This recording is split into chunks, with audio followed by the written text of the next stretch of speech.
The story of the Yellow Pavilion.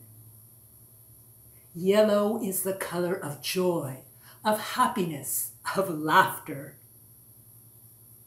Yellow is the color of bright gold hidden in secret caves. And yellow is the color of the sun ray that sheds light on the most hidden of truths. The Yellow Pavilion was built under the sign of the sun, and in it lived the Princess Humai, which means phoenix. And this is the story that the Princess Humai told Bahram Gur that day in the Yellow Pavilion. Once in Baghdad, there was a king who was wealthy and handsome and wise. But alas, this king refused to marry. And his subjects pleaded with him, "Your Majesty, why don't you marry? Why don't you marry? Such nice girls, such nice girls. Why don't you marry?" And the king heard the pleas of his subjects for far too long, until he raised his hand and he said, "Aman, Aman, all right, I will marry.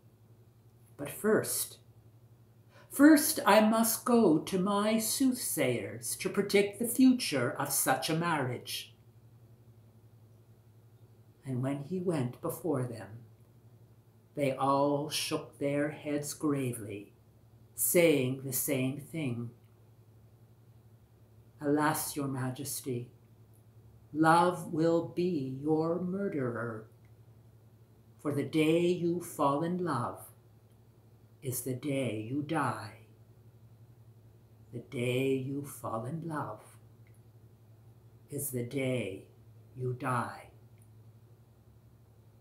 And when the king heard this, he was incensed. Love will dare to be his murderer? No. If this was his fate, he had decided that he would never marry, that he would never love. He would chase away love from his kingdom. Love would never be a part of his life. But in repudiating love, had he not repudiated life itself? For what is life without love but a living death? But the king did not think of such things. He left that to philosophers and poets. He was going to enjoy his life. Every evening, with his companions, the wine cups between them, they bored one another with their cleverness. They bored one another with their jeers at this foolish thing called love. But when their wine cups were put down, and the king returned to his chamber to spend his evening alone, there was that terrible silence that screeched in his ear. And he tried to withhold himself for any thought of this foolish thing called love, until yet another long, dark night came, where he could not bear that silence any longer. And so he went out. He went out to find himself a concubine. And a lovely one he found that night. And when he brought her to his chambers, that night in the embrace of his concubine was as sweet as halva. But the next morning, when he woke up, he saw that he had risen up from a bed of thorns, and the one who was lying beside him had poison that was dripping from her lips. And so he was disgusted. He sent away the concubine, paying her well for her services, vowing never to do such a thing again. But yet again, after some weeks, he faced that same long, dark night, all alone. And he could not bear to spend that long, dark night all by himself. And so he went out again to find another concubine, more lovely than the last. And again, what pleasures he enjoyed that evening in her embraces. But the next morning, it was the same thing. Disgusted, he sent her away, paying her well for her services, trying not to think of her ever again. And this happened again and again. It happened so many times that the king had a reputation in the wide world. When anyone spoke of that king of Baghdad, they would always say that same thing. That king of Baghdad, they would say. That king of Baghdad who doesn't have a man's heart, but is rather a heartless child who dallies with concubines. That king who does not know how to love. That king who has no heart. And though no one dared say this to his face, no one, not his subjects, not the emissaries that came from foreign kingdoms, he knew all too well that that was his reputation. But he didn't care, or he pretended not to, spending those pointless long evenings with his companions, the wine cups between them. But it was on such an evening that one of his companions approached him and told him of a lovely woman who came from Turkestan, who was offering herself as a concubine to a worthy prince. At first, the king of Baghdad did not even want to hear of such a thing, but his companion persuaded him to at least take one glance on this beauty from faraway Turkestan. And so this companion introduced the king to his new concubine. And indeed, she was as lovely as his companion described, with a pair of golden eyes that if you dared look into them, would steal your very soul away from you. But he could not resist. And as she was offering her services, why should he refuse? And so that evening, he found himself sitting at her bedside.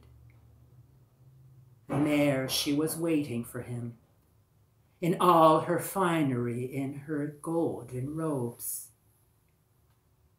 But she wasn't looking at him. She was looking away. And at that moment, the king trembled with the shyness of a schoolboy. And with his hand trembling, he reached out. He reached out, trying to touch her shoulder. But as soon as his hand rested on her shoulder, she turned away. The king was confused. After all, she had willingly presented herself to him. Why did she behave in such a strange way? And yet there was something within him that didn't allow himself to force himself upon her. And so he paid her that evening for her services, but only on condition that she would return again so that he could sit at her bedside the next evening. And the next day, he couldn't wait for the night to come. He couldn't wait for that moment when he was sitting at the bedside of his beautiful concubine. But the next evening, it was the same thing. His hand trembling like a butterfly, furtively trying to touch that shoulder of his beautiful concubine. And as soon as the hand rested on her shoulder,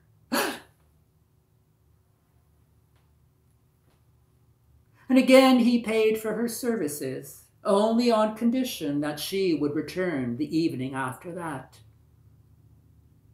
And so it went on for evening after evening after evening, until an evening came when he sat at her bedside, and the king of Baghdad said this to her: "My concubine, you will keep company with me tonight, but I will ask nothing of you, nothing more of you than for you to listen to the story I have to tell." And when he got her assent, the king of Baghdad told his concubine the following story.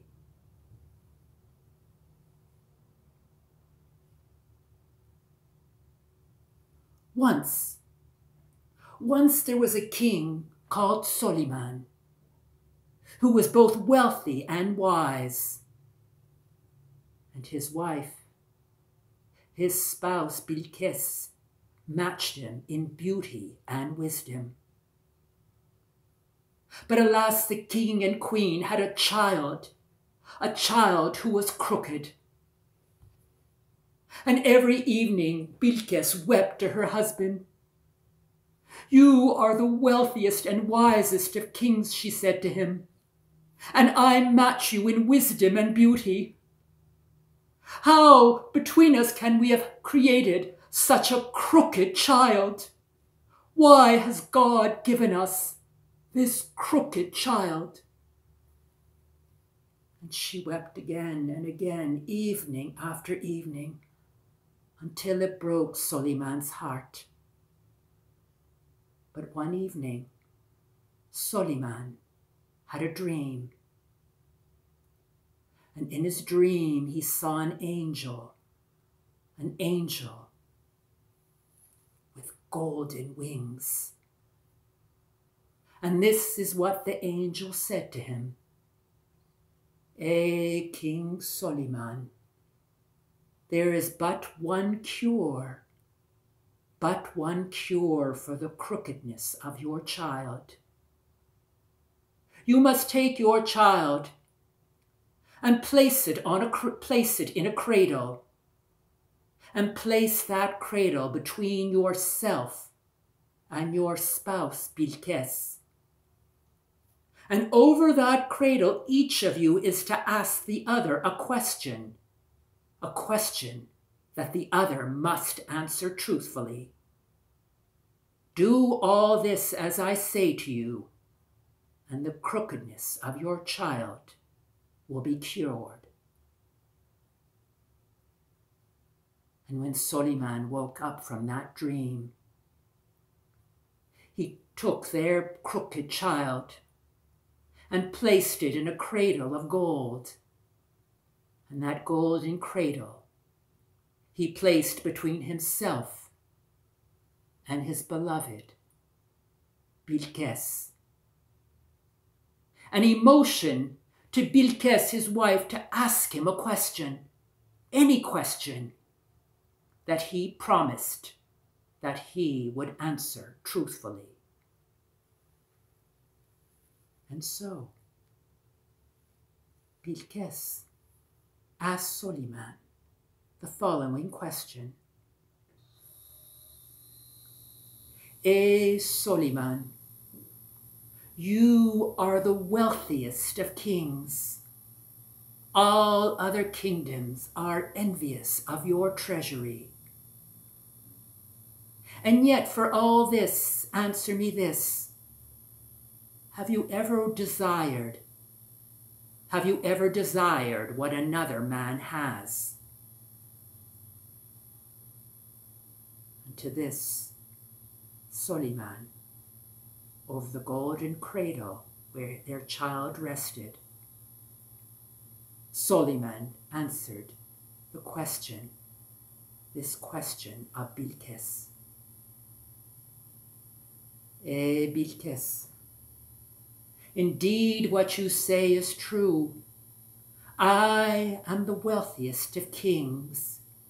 I have treasures that other kingdoms only dream of. But alas for all this.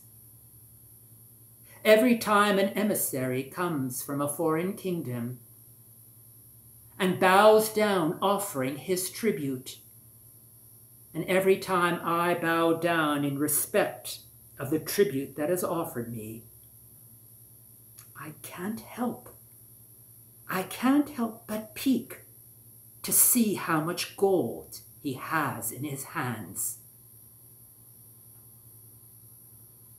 And when Bilkis heard this answer, she bowed down. She bowed down, for she did not want Soliman to see the disappointment that was written on her face. That bitter disappointment that her husband, the wealthiest, the most handsome of kings, was after all not perfect. But as Bilkis bowed down and she looked into that golden cradle, she saw that one side of her child had straightened out. Her tears welling with joy, she looked up again into the eyes of her husband Soliman, and motioned to him to ask her a question that she promised that she would answer truthfully. And this was the question that Soliman asked her. Bilkis, we have the most perfect of marriages. Never has an argument, never has any bitterness come between us. But for all that, let me ask you this. In all our years of marriage, have you ever desired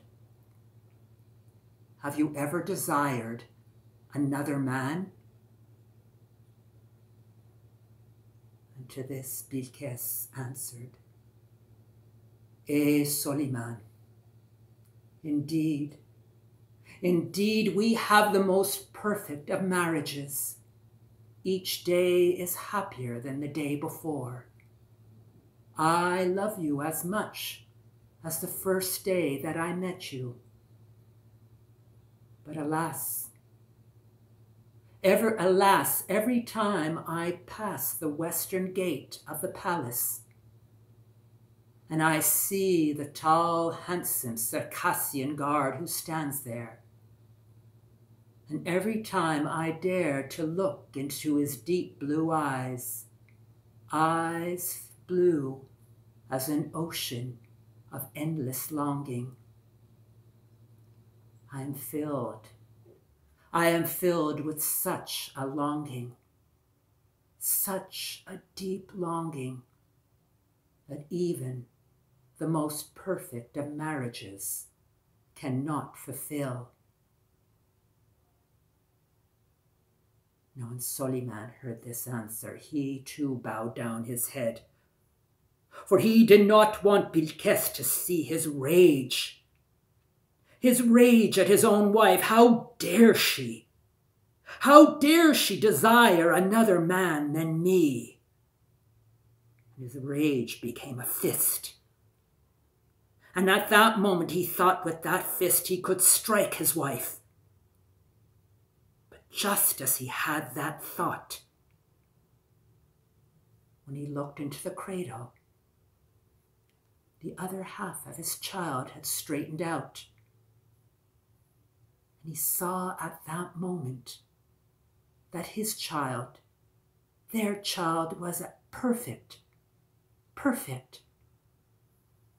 And when he looked up straight into the eyes of his beloved Bilkes, he saw both their eyes welled with tears. And as they looked at each other at that moment, they understood that at that very moment, they loved each other more, far more than all the years they had before of their perfect marriage. And with those words, the king of Baghdad finished his story, and he turned to his beautiful concubine, and he said this: "My lovely one, my beautiful concubine, every night you have come here, every night I have paid for your service. You have turned away from me so bitterly, so brusquely, that it has torn my soul in two.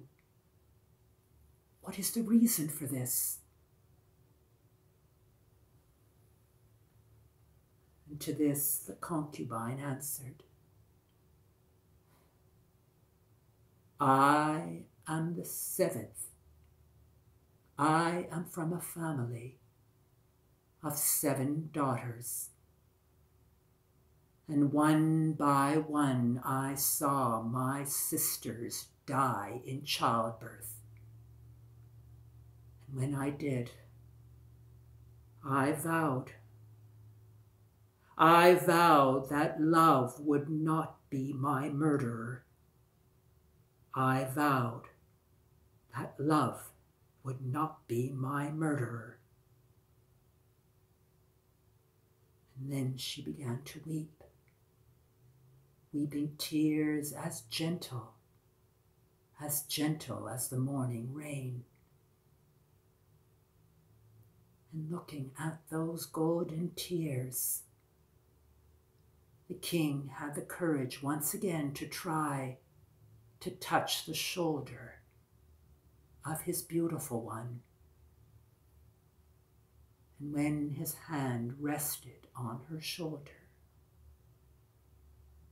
she turned to him, tears running down her cheek, and she asked him, "Oh, your Majesty, answer me this. Why does the world call you the heartless king?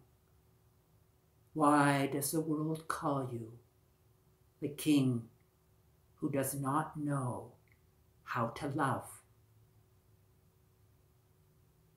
And the king of Baghdad lowered his head, and with a voice that came deep from within him, he tried to put to words his thoughts. "It was foretold," he said. "It was foretold that love would be my murderer. And so I banished love. But in doing so, I now understand. I banished myself. I banished myself into a bitter exile from my own heart. I do not know how to return. I do not know how to return." And then the king too wept, tears as soft as those of his concubine. And as he wept, Khosrow, the concubine, turned to the king and asked him this: Your Majesty, answer me one question more. What do they call you? What do they call you when they do not call you king? And through his tears, the king tried to answer this question. The name they call me is the name my mother called me long ago. The name they call me is Abbas. Abbas.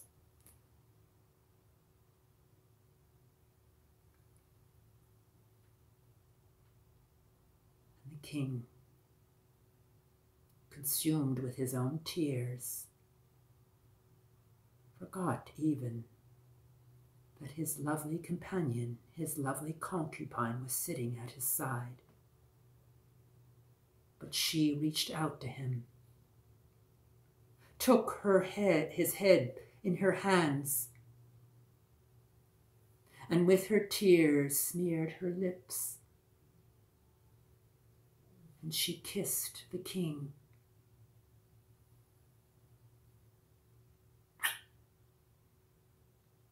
The king, when he received that kiss, moistened by the tears, indeed to him it tasted as sweet as golden honey. Tonight he said to her, I know your name. Your name is Khosrow. Your name is beauty. And so that evening, the king spent the night, not with his concubine, but with his love, Khosrow. And the next morning when they woke up, and Khosrow opened the door of their chamber, beyond the open door was the whole world opening to the morning. And Khosrow motioned to the king to rise from his bed and join her as they walk out into the world. But the king turned to Khosrow and he protested, My love, we cannot go out like this, for we are naked. We are naked. But to these words, Khosrow only smiled to the king, saying this, My love, Abbas, indeed you are wrong, for this morning we are not naked. This morning we are clothed in our fearlessness. And it is only in the clothes of our fearlessness,